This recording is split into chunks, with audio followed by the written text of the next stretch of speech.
If you love American music, you're going to love this. Welcome to American Music Backstage, the podcast that takes you where fans rarely get to go, behind the curtain. I'm your host, Kenneth Witt, and I sit down with fans, musicians, artists from across the country to talk about life on the road, the stories behind the songs, and what really happens backstage before the show.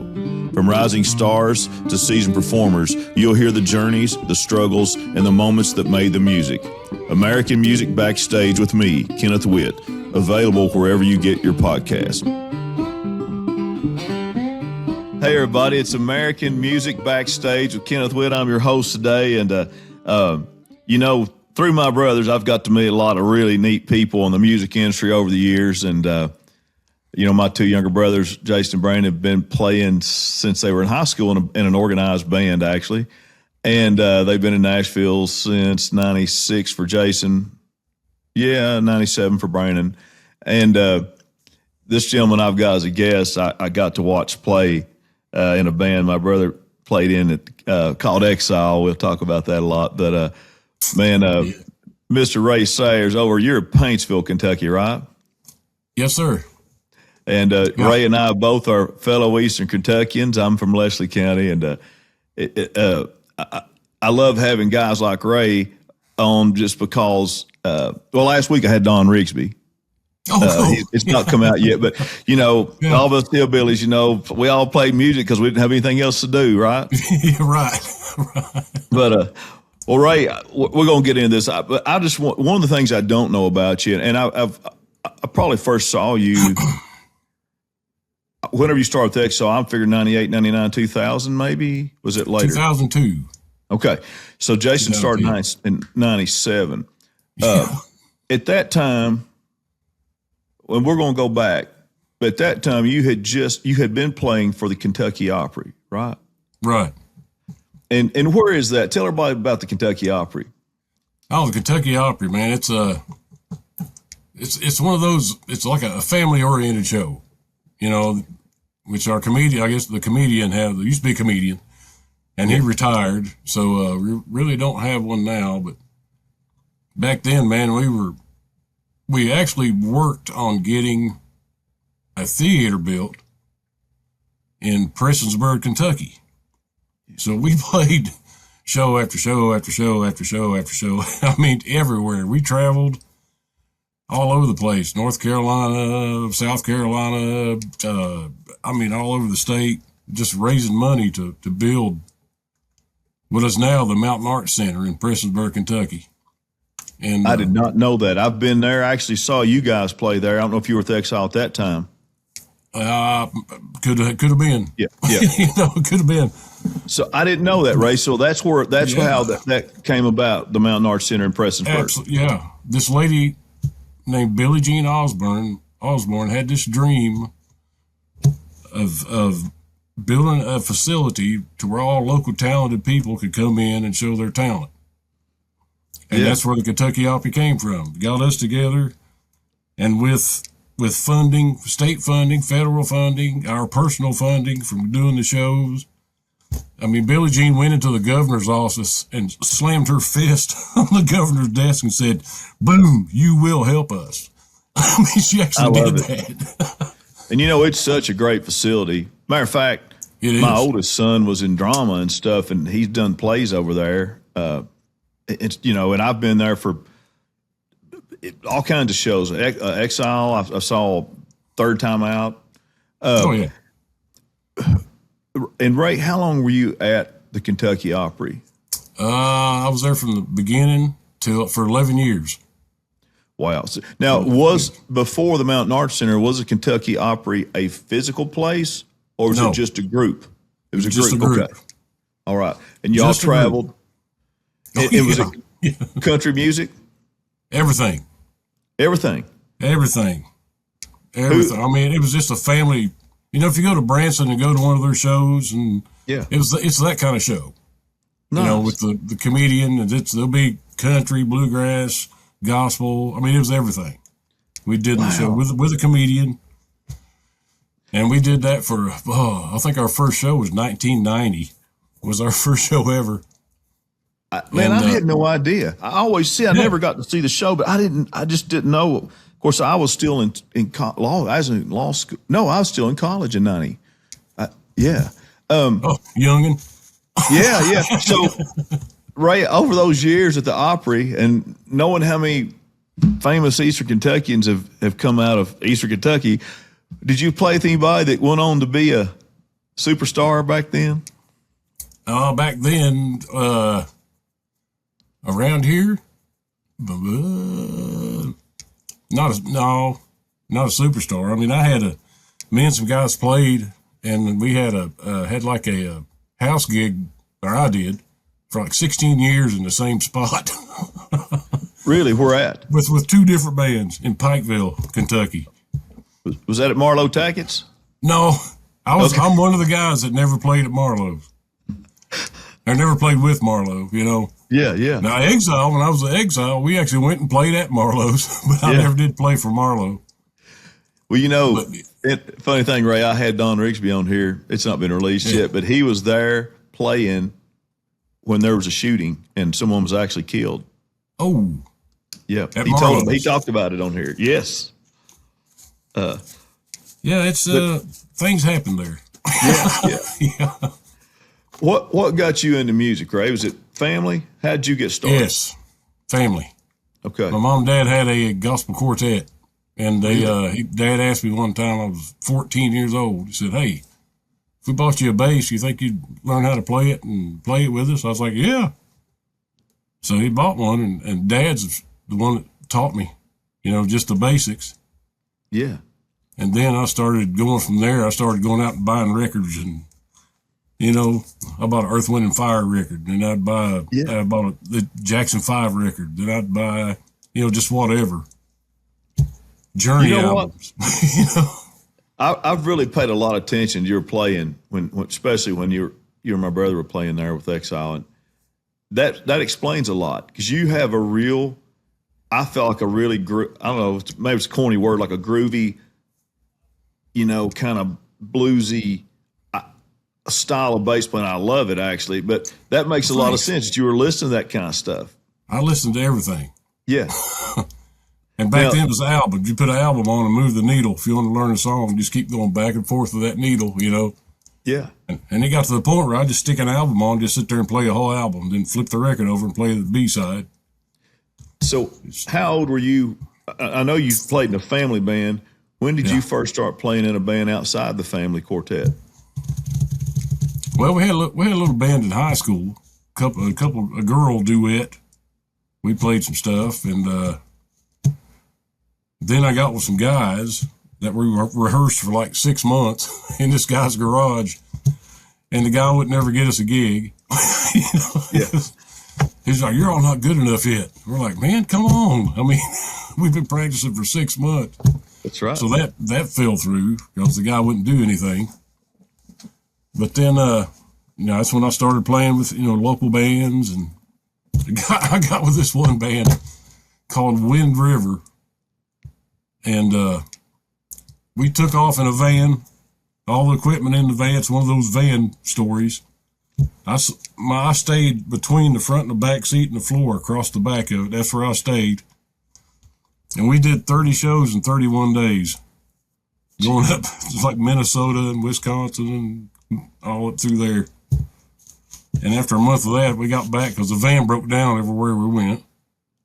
So when I got back home finally, they called and said, "Man, we got the van fixed." I was like, "Awesome. Y'all have a good time." You've had enough. I had enough of that, yeah. Ray, that has to be a rough life, ain't it? Something like that, you know, doing it out of a van, it is rough. Yeah. I mean, it is, but it's still fun, but it's rough. Well, you know, you and I'm 57, Ray. I figure we somewhat in the same age range. I'm older than you, ain't I? Yeah, right. I think I got you about 5 years, man. Okay. Gosh, man, I didn't know that. Seriously. Yeah. No, yeah. I didn't know that. Okay. Wow. Well, what's interesting, what I love, you know, especially I've been out here in West Texas. I know you probably didn't know that, for about 14 years. And I'm so proud of where I'm from. I love Texas too, by the way. I love the state, but you Great know, state. so many, yes. And I'm sure you played here numerous times. Yeah. But Oh, yeah. There's so many famous people from Eastern Kentucky, but more in particular, let's just run through the list of Johnson County where you're from. I mean, let's start with Loretta Lynn. Yeah. Yeah, she's just Van Leer, just right outside of town here. The house is still there. You can go see the house she grew up in. I'd love to. Who else? Here's the funny part. I've never seen the house. Ain't that the norm? You live by something that's historical and you don't even visit it. And I don't, but I've been right around the corner to her brother had I think it was called with the old number 9 store or the old number 2 store or something. It's still there, but I've played music in that store, but never went around the corner to see the house. Well, my daughter drove from Leslie County to go over to her house and see it. So yeah, you have to get out there. Yeah, well, we've been through the replica in Tennessee though. Okay. Does that make sense? No, yeah. You ain't got anything to compare it to. No. We got to go see it, though. Who else we got that's come out there? We got to see Loretta Lynn, just from this county. Loretta Lynn. Tyler. Well, Tyler. Tyler is Kais in Johnson County?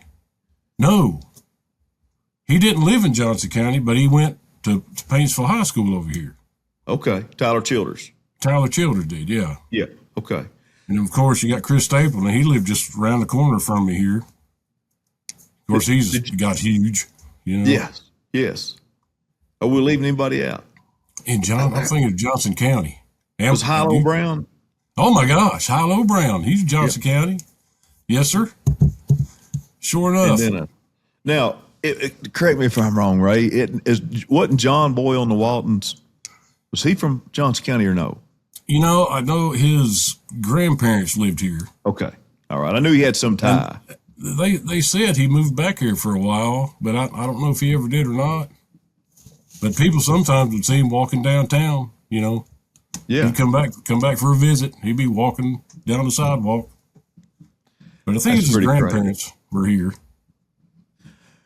Now, since you've always been playing in the circuit somewhere pretty much most of your life, did you ever play any stuff or shows where Stapleton was playing? Did y'all cross paths any? The only time I did a show with Chris is when he was doing the Johnson Brothers thing. After. See, was that before Steel Drivers or after? Was that after Steel Drivers or before Steel Drivers? I keep thinking before, but I'm not 100% on that. But they booked him at the SIP Theater over here in town and had me do the sound and lights and monitors and stuff for him. The company did that hired him. So that's when that's the only time I actually got to do a show with him. I was like production crew, and I was the only one. So I ended up doing sound and lights and stuff for him that day. Has he always sounded that good? Yes. Yeah. Yeah, man. Man, you just said something that brought memories back to me. I had completely forgot the SIP Theater. Dude, we played there. I had a bluegrass group, and I've seen shows there. We were never an opening act. We were always opening for people. We were never a headliner band, but man, that's crazy. I forgot all about the SIP Theater. Yeah. And then my dad even played in there. We playing bluegrass in there back in like the 60s, or mid-60s, early 60s. Is it still open? They do stuff in there still, yeah. Really? They do, like, there's still plays and stuff that go on. I think every once in a while, a seasonal thing, they'll show like a Christmas movie or something like that in there. But it's mostly, there's a theater group that does shows in there. Okay. Is there any music, or is it all at the Mountain Arts Center now? They have shows in there every once in a while. Not all the time. I actually done a show in there with Don Rigsby one time, so. Play some bluegrass with him and his brother, him and Ron. Yeah. Yeah, we had a good time. People. Man. They're good people, man. Oh, yeah. I've said this on show, but I met Don. I went to law school with Johnny Lewis. banjo player from Sandy Hook, Kentucky. Yeah. Who's phenomenal. I mean, he plays belly flex stuff, jazz, and just phenomenal musician. And he and Don grew up together, went to Moorhead together, had a band together. And Johnny and I are still friends. Matter of fact, I'd lost Don's number and got it from Johnny. But, man, there's so much talent right there, too, right? Just Elliott County. Man, this surrounding area is eat up with it. I mean, it is. It's eat up with talent. And, it is. And I've always told people that our area was like little Nashville. Because, I mean, yes. And the thing is, everybody didn't move to here. They grew up here, and they're just good. Yes. I mean, it's insane. Man, you're right, and I love it. You know, I don't know. You probably got to meet my dad, didn't you? When you were with Jason with Exile? Man, maybe once, maybe twice. You know, he was a really talented keyboard player, and you know, I was blessed to grow up in a household where my grandmother played in church, played organ and piano. So I was just blessed to grow up. My dad was music. He played his whole life. He'd sit and play upright in his 60s. He'd play till the sun wouldn't come up in the morning all night long, just sit and play. If people wanted to play and listen to him at a boat dock or something, you know. And just loved it. Loved it. Loved it more than all of us probably put together, really. But I'm gonna move this into the next chapter of our story. This is really neat. Uh-oh. So here's how I got to know you. And I got to tell this. So my brother Jason was playing at Austin City Saloon with a band called Justice, Shan Justice out of Pikeville. Shan Justice. Yeah. Very talented young man. And, you know, it almost signed a record deal. I think he kind of blew it. There's a story to that. But, you know, he was John Michael's buddy, right? And who you ended up playing with a long time. We'll get into that too. But anyway, Jason had been playing keyboard at Austin City about a year and a half. He started his freshman year of college at Eastern. I don't think he went to much college. He was playing music every night at Austin City. So finally, on December 12th of 1996 was his 19th birthday. And legally in the state of Kentucky, you're allowed to play in a bar, at least at that time, if you're 19. You have to be 19 at least. That might still be the case. The ABC had gotten word that my brother was been playing in there, and he looked like he was. You know how Jason is? He looked like he was 12. You know, he didn't even look his age. Yeah. No, so they came in and checked, and they checked him. Oh no! What saved him was it was his birthday. He just turned 19. That day? Yes, sir. On that day, luckiest man alive. So he didn't go to jail, and they couldn't do nothing. They had no proof that he'd played there. You know. And they left him alone. And on that same day, and I don't know the exact story, Jason could clarify, I'm telling this wrong, but JP and Les walked in. And, of course, they knew my brother through my dad because Dad had played with Les since they were in high school. Because Les was born in Clay County. And but they walked in and offered Jason a job, and he went on the road the next day. I mean, he was gone for 13 years. And then down the road, I think, was it Jeff Wasson was the bassist at that time? Man, or I'm Stone, not sure who. Ronnie Stone won. It might have been Ronnie. I don't maybe. Yes. And then one of them left. Jeff Wasson been playing at Renfro Valley with Steve Gully, who passed away. What a fine, talented bluegrass singer. Did you know Steve Gully? No. Man, what a singer. He's from East Tennessee. But anyway, one of those boys left and doing something else, and you came on board. You said 2002. 2002. Okay. Yeah. And then tell us how long you traveled with Exile. About 7.5 years. Okay. Yeah. And, you know, we could talk about them all day, but, you know, you instantly fit in as a bass player. But what's more surprising to me is you instantly filled in as a singer, and those guys are the top of the echelon singers, correct? Oh yeah. I mean, Exile's vocals is their staple. Oh my gosh, they're sticklers on the vocals, man. You know, and I tell people, my brother got his PhD in music from Les Taylor and JP Pinkton. You know, oh, I did. As far as timing, playing in the pocket, vocals, even though Jason was not a singer in Exile, he still learned, by playing with you guys. Right. But Ray, I mean, you were in there. First of all, the original Exile bassist and singer and songwriter was Sonny Lamar. Oh, yeah. And, what a talent. But, man, you came in there and just walked in and filled his shoes. I mean, I know you literally you filled another bass player's shoes, but you filled that spot and did a heck of a job. And did you learn to sing like that in the gospel quartet? Nope. How did you sing a lot before that? Yeah. Okay. It was that 16 years of a house gig. Okay. Which we played everything there. We'd have a country night. We'd have, and we would have to bring a fiddle player in. We'd have country night. We'd have, ladies' night, a lot of dance music, pop stuff. And then, Saturday nights, we play everything from here to there. So we did everything. So I learned a lot off those guys, especially our guitar player. So, man, well, you guys probably off my mom and dad more though, because the vocal aspect. Yes, because a gospel quartet, you learn parts. You don't sing them, but it's just like what you saying about Jason. Yeah, what you learn from JP and Les, I'd learn from my parents from listening to them sing. It's all by ear. Everything's by ear. Yes. Where stuff fits and where it goes. I mean, Jason's, he's kind of a quiet one. He's like the opposite of me, but he's a very humble person. He is, but don't cross him. Yeah. We are like that way.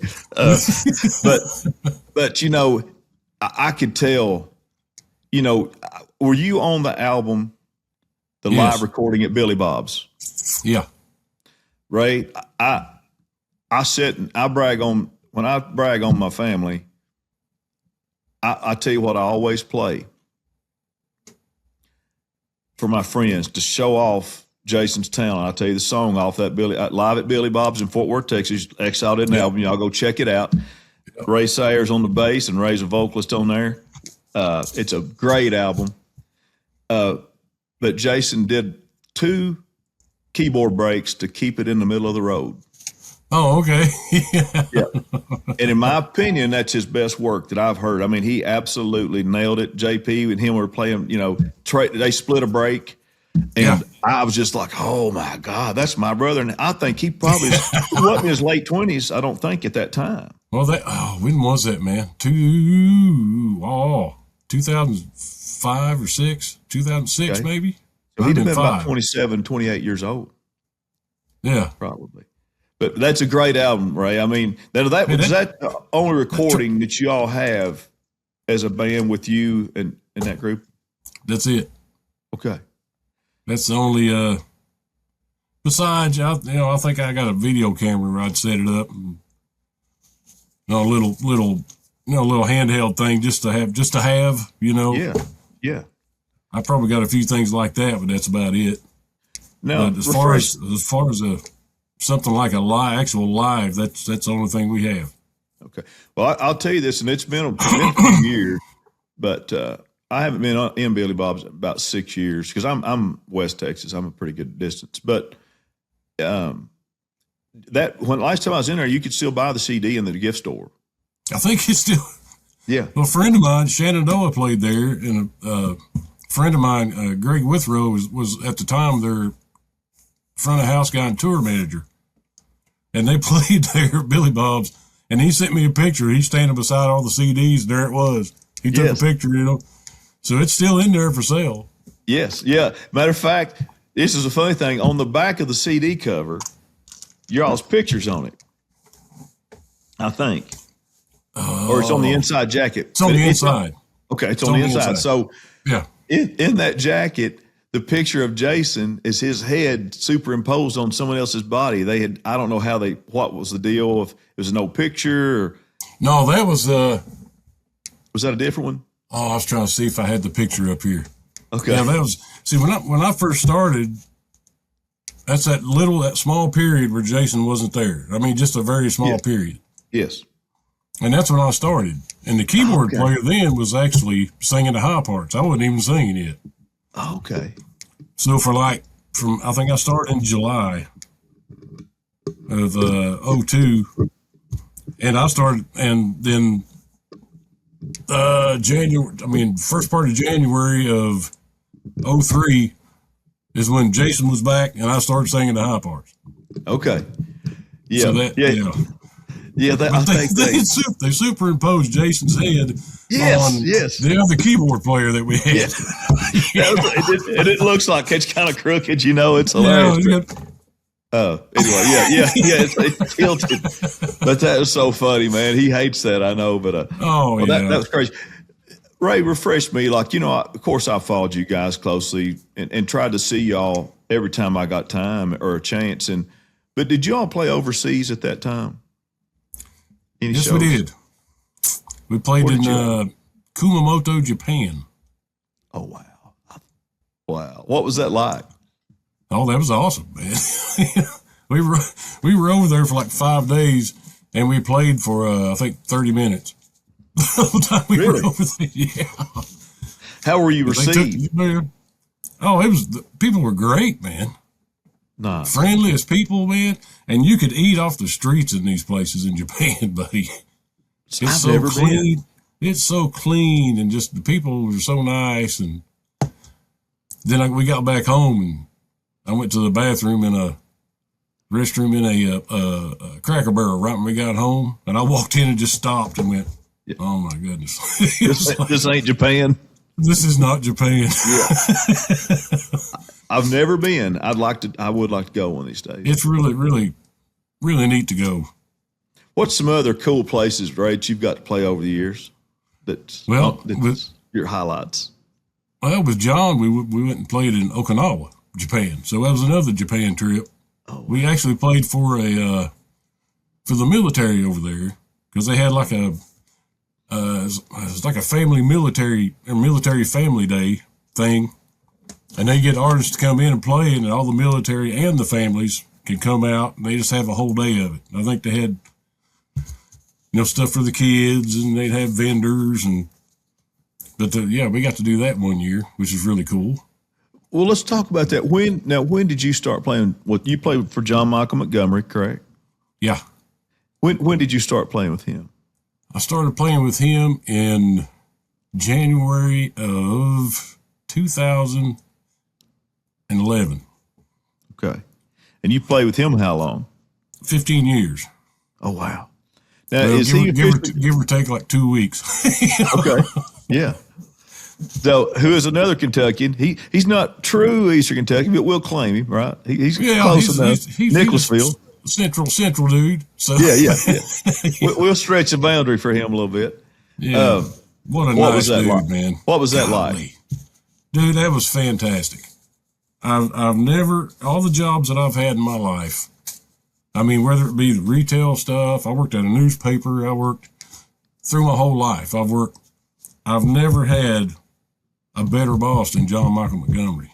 Wow. That dude, man, incredible. Everybody in the music business should be able to have a boss like him. Give me some examples. Oh, well, it's just, man, we'll go somewhere, we're heading to the gig. Let's get a lunch, boys. And he'd buy the whole group lunch. He'd buy everybody. That was almost everywhere we went. He would buy everybody's lunch. And the thing is, I don't know of another artist that would even do that. That doesn't sound like much to me, to most people, but there's other music artists who have egos and issues and all kinds of fun things. Oh, yeah. Yeah. Oh yeah. Well, Ray, he came out, when he came out, he was hot. And I just happened to, and it was during the peak of his career in the 90s. I just happened to be in Austin City saloon watching my brother Jason play with Justice. Limo pulls up outside. John Michael gets out, comes in, maybe his wife, I think, and he gets up on stage and just him and a Stratocaster. And then he gets my brother Jason on stage, and it's just the two of them. And he's absolutely killing the guitar. And I'm sitting here starstruck. I was like, that's my little 18-year-old brother, John Michael Montgomery. This is crazy. And I went up when they were over, he was taking a whiskey glass and using it as a slide. I mean, he was killing the guitar. And I thought, man, I didn't know he could even play like that. But I had no idea. He was that kind of musician. I knew he had a great voice. And he's a big old dude. He's a pretty good-sized man. Well, you are too. But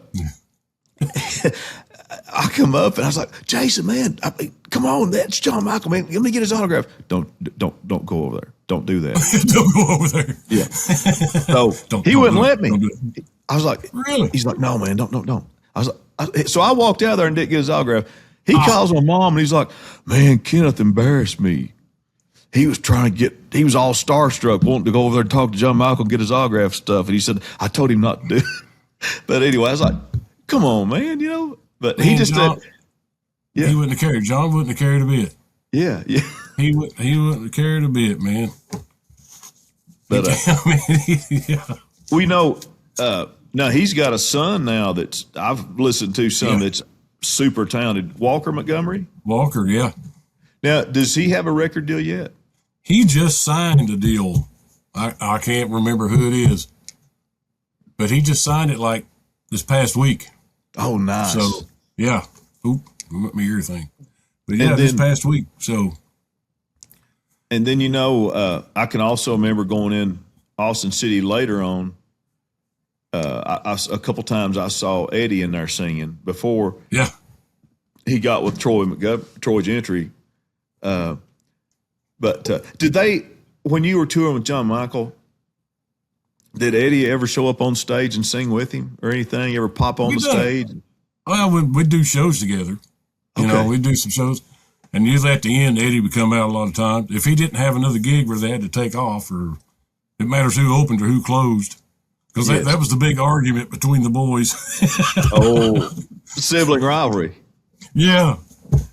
But the thing is, everybody wanted to open. Nobody wanted to close. So you could get out of there? Yeah. Yeah. So it wasn't an ego thing. It's just, I want to go to bed first. Yeah. Yeah, or most of the time it had another gig they wanted to go, Okay. But John was always wanting Eddie to play second. No, man, no. You play second, dude. No. But they just argue all the time. No, man, you need to play. No, man. They're both big size youngins. Oh yeah. Yeah, they're big boys. Yeah, they are. And I'm gonna ask you about this person too. I guess I just got out of University of Kentucky, just graduated, and I was going to Lexington during the week some for work, for a case I think I had. Anyway, I'd heard about Troy playing at the Grapevine, and I went out to the Grapevine and watched him. Dude just sat up there by himself one night and absolutely kill it. Yeah. Brandon was the one telling me to go watch him. And Brandon played my brother Brandon played a bunch of shows with him and stuff. But, man, what a talent. Did you ever get to work with Troy? I actually got to do some work with Troy before anybody knew who he was. Oh, wow. He was, just getting in the music business. And I got a call, man. Hey, we're going to do this show. And we got a guy, Troy Gentry is going to be there. We're going to play for him and then play for, oh my goodness, it was a girl. She was like Miss Kentucky or something. I can't remember. It's so long ago. But so, yeah, we ended up playing for Troy. He was just a local singing guy, Yeah. So we done a show with him in Frankfurt. I can't really remember what it was for or anything. I have no idea. But that's the one time I got to play with Troy. Yeah. I was never around him a whole lot, but I know my brother Brandon was real high on him and played a bunch of little shows there in Lexington with him and stuff. And I think Troy's parents own the Grapevine. That bar. I think so, yeah. Okay. I think so. And I think that his dad may have been playing in Lexington back in the day when my dad played in Lexington. My grandpa, Clyde Asher, owned 2 bars in Lexington, the Embers Inn. Huh. And then he owned the Boom Boom Room, which later became Cowboys and is still there today. Oh, wow. Yeah. So I tell people it's no wonder I'm warped, Ray. My dad's a musician and my mother's dad owned bars. Oh, and there one of them you happened go. to be one of them had go-go dancers. So we won't. Oh, did it really? This is a kid show. I won't say anything else. But I had a different childhood, I believe. But anyway, when I was driving back from northern New Mexico antelope hunting in September, and I heard on the radio that Troy was killed in a helicopter crash. Man, it was minutes after that. Brandon called me, man. But that was so sad. What a horrible loss. Yeah, I got a little outbuilding. I do some woodwork and stuff in. I was out there and somebody texted me. I can't remember who it was texted me. Man, what's going on with Troy? I was like, what do you mean what's going on? Texting. Man, I heard something happen out in out in New Jersey, I think's where it happened. Yes, I think so. Yeah. And I was like, I don't know. I said, let me find out. So I immediately text Bo Garrett, who was the guitar player. I know Bo Garrett, yeah. And I said, hey, man, what's up? What's going on? And he texted me back and said, they were at the hospital and it's not looking good. And I was like, oh, man. And then it wasn't long after that, they said he passed away. And it was like, golly, I didn't want to. Those guys, of course, playing with him were totally just devastated. Yeah. And then you had us, who's the next level down from them, because the brother played with his brother, and man, we were all just it just stomped us in the head, man. Such a freak accident. Yeah, it was at a county fair, wasn't it? Just got on taking a little short helicopter ride. Yeah, something like that. Yeah. But and the thing, I didn't even want to. I didn't touch an instrument or even think about playing or nothing for like at least 2 weeks. Yeah. Because it was just like, man, no. I didn't even want to be around music at all. Yeah. And those guys, man, I think Bo told me later on, he said, man, it was a good month or month and a half before he even touched the guitar again. So Can't imagine that, man. Because, when you're playing with a band, this way better than me, that's your family. I mean, you're with them more than your family. Yeah. Yeah. Yeah. I mean, sometimes you're out, month and a half with them in a tube with wheels on it, Yeah. And there ain't no getting away from each other because, you're right there. But like you said, it's family. They become family. And that's what it is out there, Yeah. And I love that. It's a brotherhood. Definitely. For sure, I bet. What was some of the neat highlight places that you played with John Michael Montgomery? Oh, good. What was golly, man. We played so many places. A highlight place. Man, I'd have to really think hard on that because we played so many cool places. Some places you look out and behind it you see a mountain that's snow covered, or you'll play somewhere else and you look out and there's a huge valley with just for miles and miles. And then you'll have the cool theaters that we've played, some of the old theaters and some haunted theaters, which is pretty cool. It's always freaked out our piano player. But man, but to actually pick one. Well, I'll tell you what, one of the coolest. We played in Switzerland. Wow. And went up to the Swiss Alps while we were there. That was probably one of the coolest right there. Because we were right on top of the Swiss Alps, man, looking out. Snow everywhere, and we're up there standing. It was beautiful. When y'all play in these other countries, Ray, that's something I've never experienced, obviously, and how are you received? I mean, do people, are you well known? Are you well received? How's it usually? I'm sure every country's different, maybe. That's everywhere we went. It seemed to be like, they all knew who John was, Nice. Wow. But it'd always be there's usually other country artists there too when it happened. The Bellamy Brothers, we done some with the Bellamy Brothers over in Switzerland. Then we played Norway. So who was it? I think we were the only international or national country act at that one though, in Norway. Okay. But it was well received, man. I mean, John Michael's songs, worldwide. Yeah, They're I so love good. that. Now, of all the shows that you all did together, what's the biggest other act that played on the show with y'all? Like, did you play with Merle Haggard or George Jones? Anybody like that ever?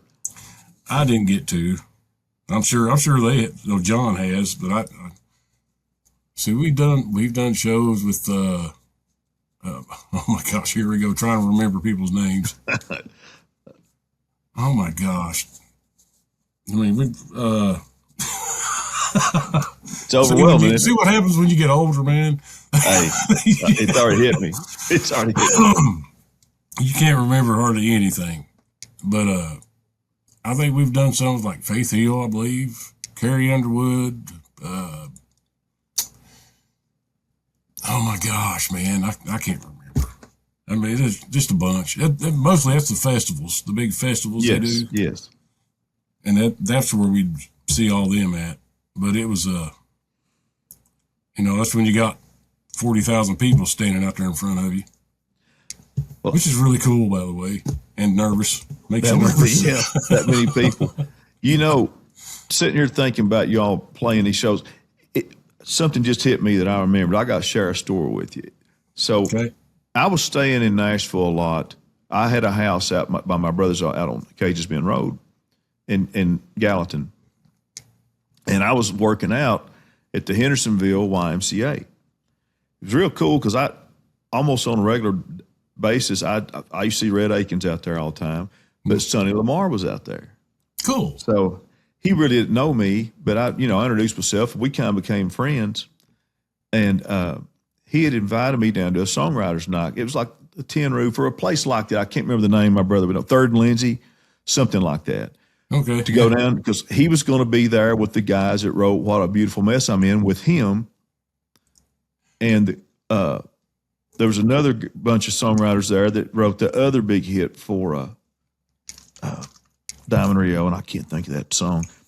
Long story short, so when I go there to meet him and sit at the table, he introduced me to his friend, Wyatt Easterling.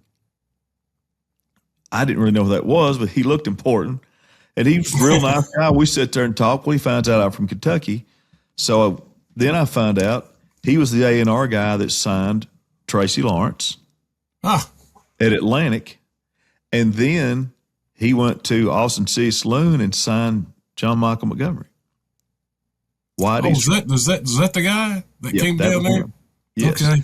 So he goes on to tell me the story about it, how it happened, and he said they got John Michael to Nashville to the studio, and he walks in there, and he's singing off like his singing's off, and he's like, man, so this guy's reputation's on the line. Wyatt Easterling's, this is his name. He's vouched for this guy and signed this guy, and it's not really going well in the studio. And finally, I'm just paraphrasing. I can't remember detail everything that happened, but he said, John Michael needed to say, can I have a few minutes? I'm going to run the store and back. And he said he ran and got a 6-pack of beer and drank him some beers and said he was singing dead on, just killing it. Really? And I know, that's the producer. I mean, that's Wyatt Easterling. I mean, he's, a very famous, guy in Nashville. But he said, man, he drank a couple beers. I guess just got his nerves, because, I guess, but that's a true story. I mean, that came right from his mouth. I don't know. Oh, wow. Yeah. I haven't heard that story. I don't think John ever told us that. I sat right there. It was so cool to hear stuff like that, right? When this guy signed Tracy Lawrence and John Michael Montgomery, and I'm just sitting there eating all this up, and we used to be Facebook friends forever, and then I got my account hacked. But Wyatt Easterling was a really nice guy, and I don't know who else he signed in Nashville, but he had a pretty good resume. Well, I'd say right there's Tracy Lawrence and John. And there had been others. Those were the ones that stood out that he told me about. That, and it was just sitting there at a table listening to songwriters night, and some good ones too. But wow. But I know that Exile as a band, Ray, has had phenomenal songwriting success. Has that been your game at all? Is that your thing? And writing songs? Yeah. No. I tried writing songs. I'm not good at it. I'm not good at all at it. It's same here. Yeah, I've tried. I don't know. It just takes a special. I don't know if it's a special way of thinking or just something to write a song, and I don't have that. I just don't have that. I tried to help some guys write a song. We'd be on the bus, they're wanting to write a song, and I'd say, "Hey, how about this?" Blah blah blah blah blah, and they'd kind of go, "Nah." Thanks, but no thanks, right? Yeah. No, that ain't fitting the what we're talking about here. I was like, well, it could go either way. Now, but they never used it. So, well, Ray, I had seen you on a show, and I had mixed it up with another show. It was my mistake, but you did get to play on American Idol with a fellow Eastern Kentuckian. Oh yeah. Tell us about that. We did when Noah Thompson. It was him and that girl or whatever they were. Oh yeah. Before the finals, I guess. When they done the homecoming visits, me and some guys, they got a hold of us, and we ended up playing for that homecoming visit for him in Louisa, Kentucky. So we were on national TV for about 5 seconds. Yeah. I saw that, and that's because I recognized you there. No, that's pretty cool. It was cool, man. It was a long day, but did you get union pay for that? No. None. No, well, I think we got a little bit, just for doing it, but nothing big. Did you meet any of the American Idol cast? Well, Noah was the only one there. Oh, okay. So it's just a live show? Yeah. Or video, I guess? Yeah, they shot video, and they had him running all over the place. He didn't even know that I was back there, right behind him playing. Until later on, we did a show at the Kentucky State Fair with John. Well, John did a show there, and Noah opened up. Okay. So I finally actually got to meet him that day. I didn't even get to meet him that day doing his thing for him for the American Idol thing. They had him running back and forth up and down the stage all over. I didn't get to follow him after that. Ray, did he sign a record deal? I guess he did, didn't he? I have no idea. I don't either. He's daughter not playing. Okay. Still, but I don't know if he's got a deal or anything like that. I don't know. But he's got a band and they're traveling around playing places. I don't know how big it's gotten. But, so Louisa, that's Lawrence County, just up the road from you. Yeah. Let's see. Correct me if I'm wrong. So from that county, we got Ricky Skaggs. Oh, from Lawrence County? Yep. Yeah, Ricky Skaggs. Larry Cordell. Larry Cordell. You can't forget about the cord, man. No, he is. I want him on this show so bad. I need it. Do you really? Yeah. Well, he was. He knew Jason and Brandon and my mom, all them down there. I'm gonna try to get him to get him on here. Another person I'm gonna try to get on here. I just talked to him this weekend. Was Rick, remember Rick McClure, drummer? Oh Lord, yeah. Rick's from Sandy Hook, I believe. I think right. Or somewhere Sandy Hook or West Liberty, Sandy Hook. Somewhere in that area. Yeah. Okay, might be West Liberty. Yeah. Okay. I'm not sure. But no, small world, ain't it? Oh yeah. Hey, man. I gotta have a show just Eastern Kentucky people on here and stay busy. You could.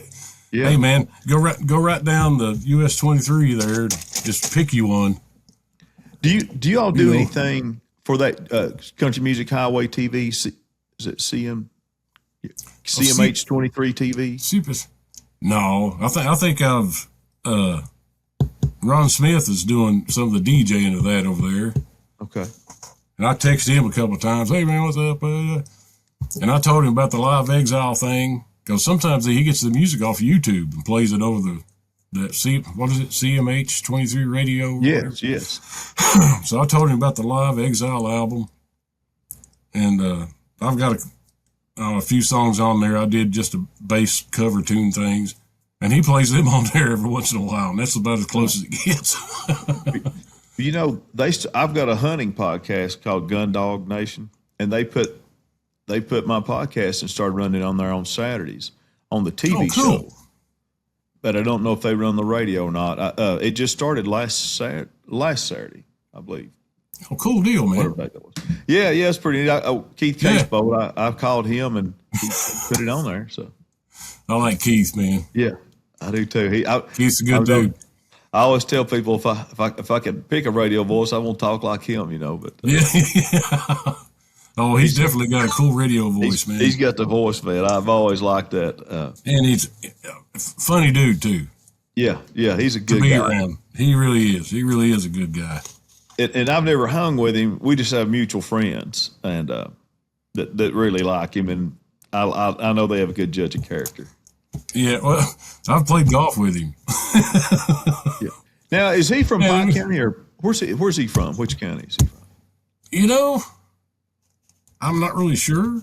Yeah, I know he used if it's Floyd or Pike County. Okay. I'm not really sure. I'm not either. I'm not.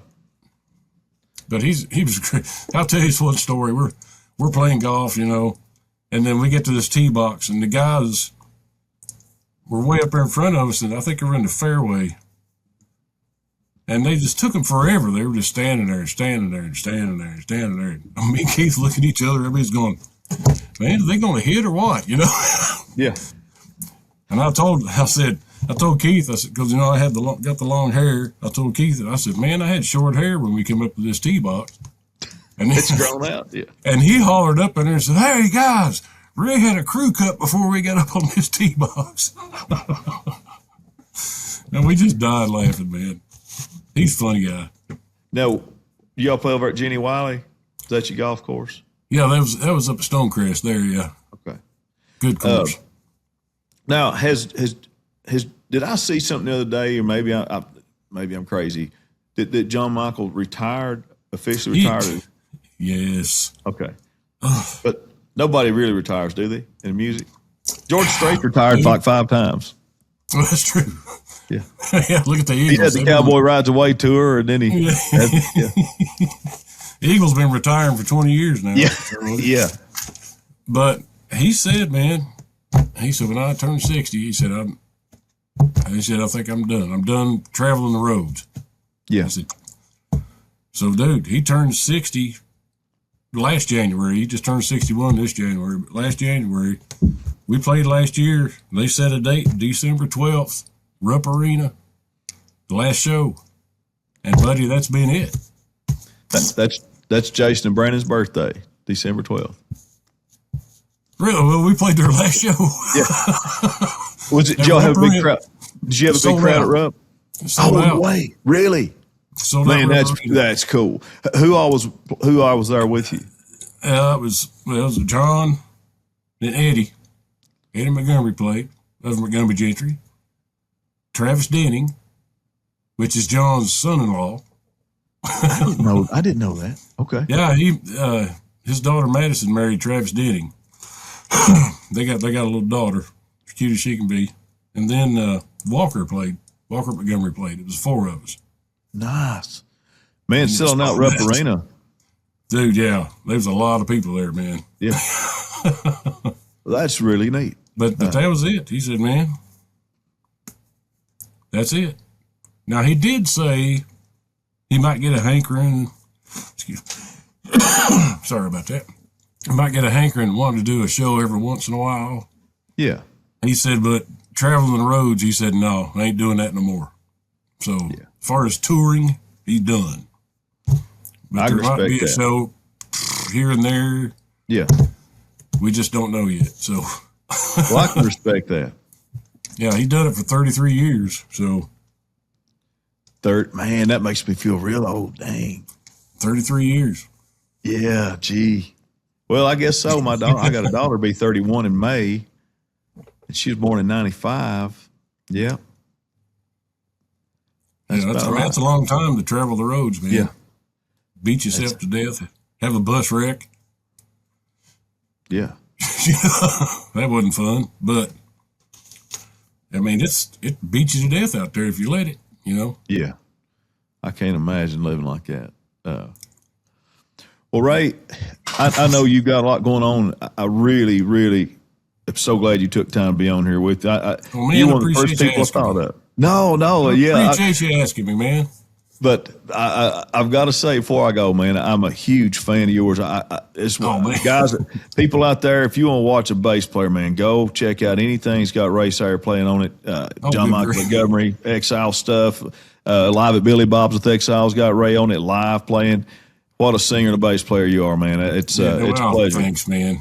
You're welcome. If you can track down about 1,500 gospel albums somewhere, I'm playing on those. Yes. I've been doing session work since like 1985, but it's, you know, but if you can track some down, I'm playing on that stuff too. Are you still for hire? Absolutely, I am.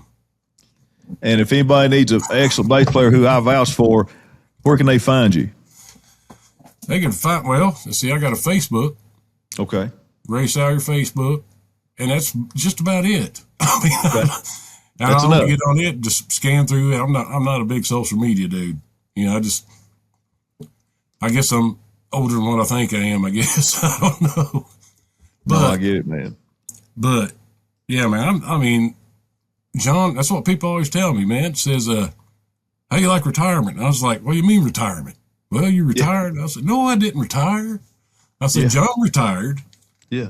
I said, I didn't retire. He can afford to, right? Yeah, well, yeah. Yeah. I said, but I'm not done yet. You know, I got some more playing time left in me, you know, so we'll see what happens. Well, I know, hopefully I get to see you play live again one day. That's my goal. Well, I hope to see you seeing me play live again someday. Yeah. Ray, I probably haven't seen you in person. Oh man, in 25 years. My hair was black still when you saw me. Yep. It ain't that way no more. If I remember correctly, you always wore a Chuck Connor Converse tennis shoes. Yes, sir. You still do that? Still do that. See, I got a good memory. I've got a good memory. I've got about 18 to 19 different colors of Chuck Taylors. I love it. And I take a different pair out every weekend when we play. I remember that about you. Yeah. So I like it, man. That's your trademark. It kind of is, yeah. Yeah. Well, Ray, man, don't be a stranger. If I get back home and find out you're playing anywhere, I'm going to come listen. I promise. Man, do that. That would be great to see you again, man. And Jason Brand told me to tell you hello. Well, hello to them fellas. Yeah. Those guys, we had fun on the road, me and Jason, man. And Steve Richmond, oh, good Lord. Yeah. They still talk to Steve a lot, I think. Yeah. Yeah. Shoot, he's Steve's played a lot, man. Yeah. Yeah. He's another talented man. Very talented. Very, very talented. Just, they're all over, man. We're all over this area. We're everywhere. Yeah. It's in the water. Yeah, I think it is. Yeah. All right, man, you take care. Hope to see you soon. Well, Kenneth, man, thanks for inviting me on. Oh, it's a pleasure. It's been my pleasure. Man. Thank you.